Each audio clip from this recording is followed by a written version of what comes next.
Fantastic. And I think it speaks to the need for this tool set. And so what you're saying, Balaji, is even if people disagree with the problem statement, as you put it, American anarchy and Chinese control, they might have a different problem statement. I think a lot of people realize that we're on the wrong vector and that we do have a problem in some shape or form. So let's open up the toolbox if we can. Let's dig into Yes. what the network state actually is.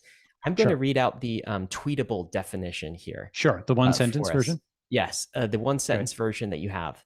And it says this: if we're defining a network state is a highly aligned online community with a capacity for collective action that crowdfunds territory around the world and eventually gains diplomatic recognition from pre existing states.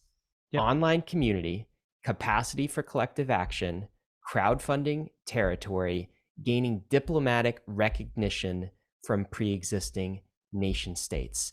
Let's dig into this a little bit. The first question, I think, on my mind when I see a definition like this, There's one thing you missed though: highly aligned online community. highly aligned online that part community. is Exactly. really important, actually. But Well, let's talk. keep going. Yeah. Can we talk about the online community piece? So, Sure. in its simplest form, somebody reads this, they might say, Balaji, are you talking about a Discord room or a subreddit is going to found a nation state? They're going to create their own country? Is that literally what you're saying here? So what I'm saying is, a message board created their own currency, right? Right. So let's say Satoshi went and posted on the crypto hackers message board or whatever. I forget the exact one. It was like, it was some crypto message board. 13 years later, it's a sovereign currency of El Salvador and of, Central African Republic and probably more.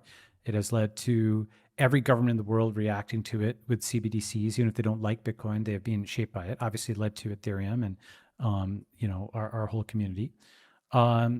So yeah, like there's where let me first level set with that, right? The suspension of disbelief.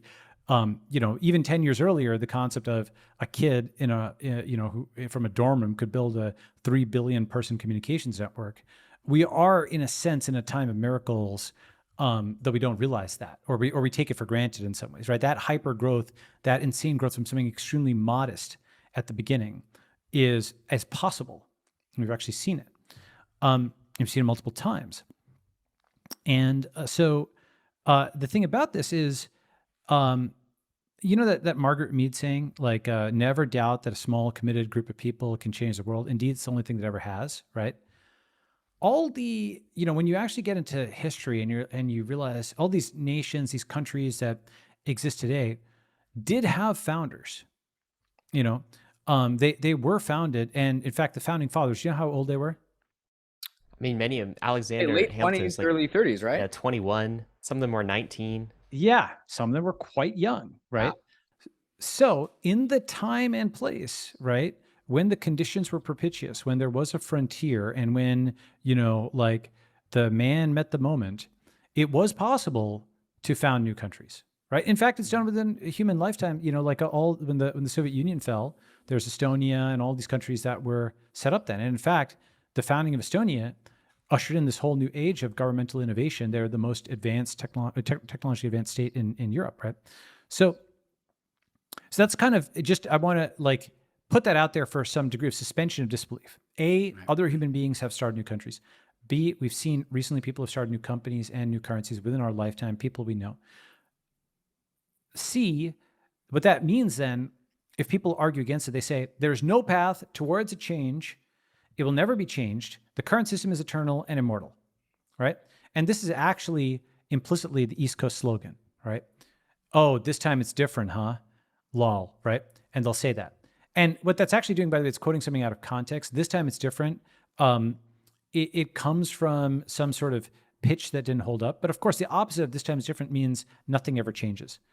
But something did change for BlackBerry or Blockbuster or Barnes & Noble. Something changed for them. The market changed and they're no longer, right? Mm-hmm. This time was different for them, right? So this time it can be different. Change does happen. It's not like, everything is constant for all time. So that just gives another